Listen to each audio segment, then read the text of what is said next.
tale of Not My Type. No girl had ever refused to date Charles Spiffington. He was born into a very wealthy family. From an early age, his parents had spoiled him, and he was used to getting everything he wanted. When he grew up, his father pulled some strings and arranged a high-paying job for his son. This allowed Charles to buy himself anything his heart had ever desired. He drove the most expensive cars, ate at the finest restaurants, wore designer clothes, and lived in an exclusive mansion. Having so much money made Charles believe that he could charm his way into any woman's heart. No girl had ever refused to date Charles Spiffington. But that all changed on the day he met a girl named Gillian Hackworth. Charles had accidentally bumped into Gillian at a cafe one afternoon. After he politely introduced himself, they both sat down at a table together, and Charles ordered them some coffee and pumpkin bread. The two spent hours talking about their favorite music, books, and movies. As time flew by, and soon it was almost closing time, Gillian thanked him for the food, the drinks, and the pleasant conversation. As she was about to leave, Charles grabbed her gently by the hand. "Gillian," he said,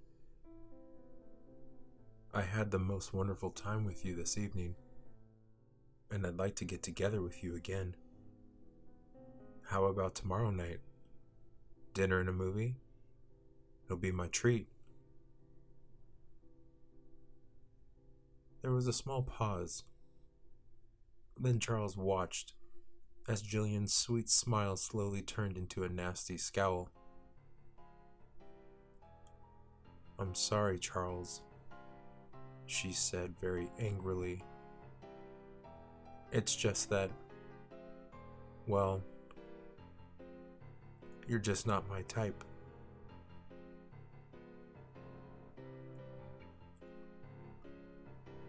With that, she jerked her hand out of his grip and stormed out of the cafe. Charles just sat there, dumbstruck.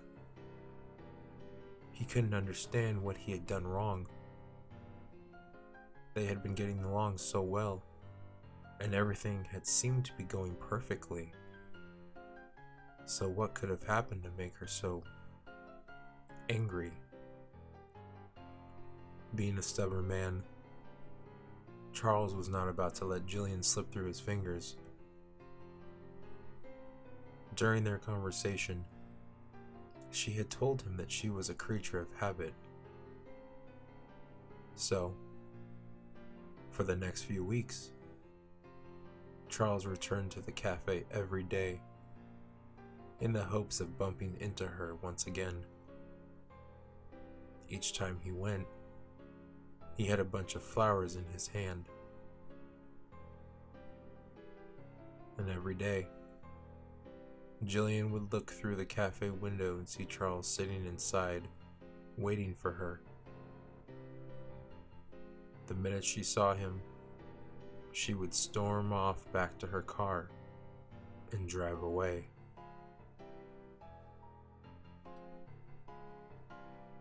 This continued for a long time. Days turned into weeks, and weeks turned into months.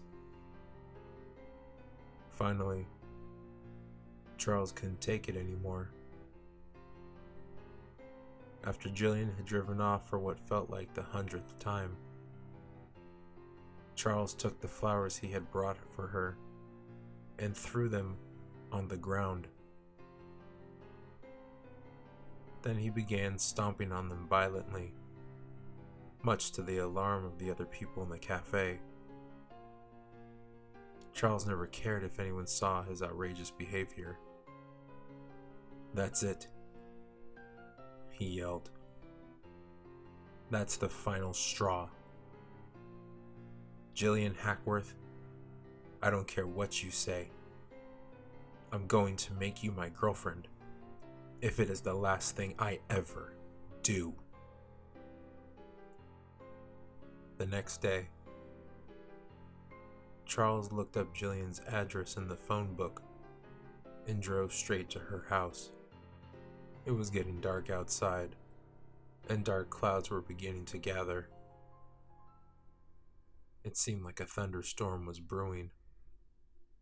Charles stepped out of his car and walked up to Jillian's front door. He pounded on it impatiently for 5 minutes before the mail slot suddenly opened, and he heard Jillian's voice. "Charles, what the heck are you doing?" she asked, panic. Charles got down on his knees and peered in through the mail slot. "Jillian," he said, "I don't understand why you won't go out with me. We had such a great time together at the cafe. We obviously have a lot in common. We clearly enjoyed each other's company. I don't understand what went wrong. Why won't you go out with me?"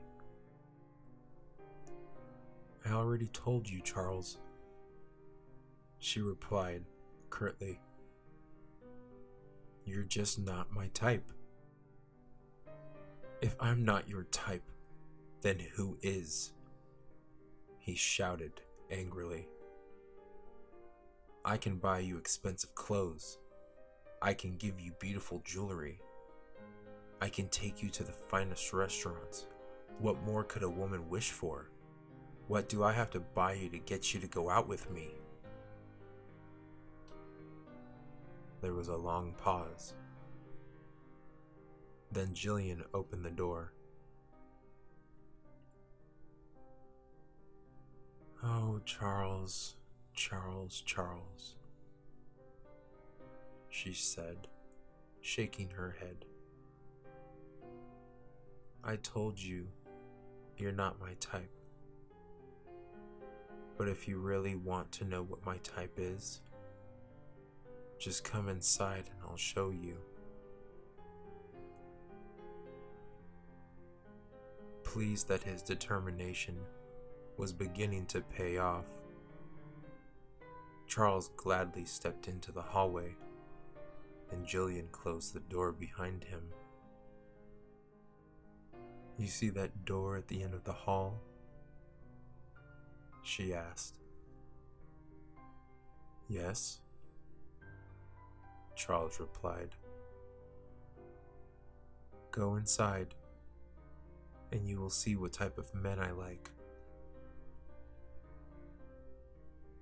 Charles, a little confused, but determined to know, did as he was instructed.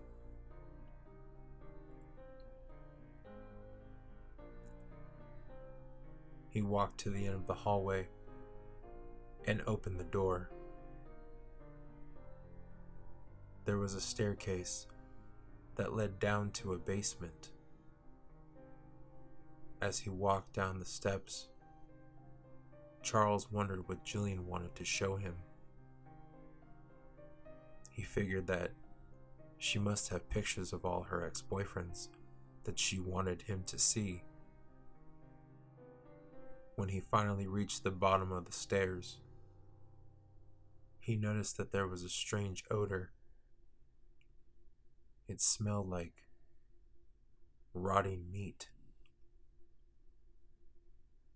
Putting his hand over his nose and mouth, he reached for the light switch and flipped it on.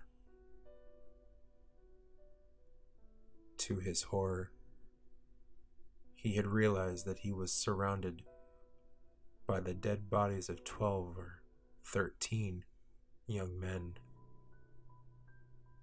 Some were nailed to a wall, some were hanging from the ceiling, and others were lying in wooden boxes on the floor.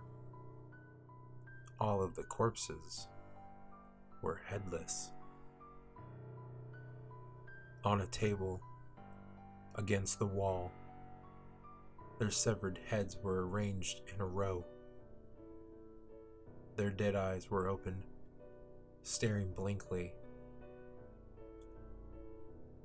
Suddenly, Charles felt a tap on his shoulder. He turned around and found Jillian standing there, clutching an axe.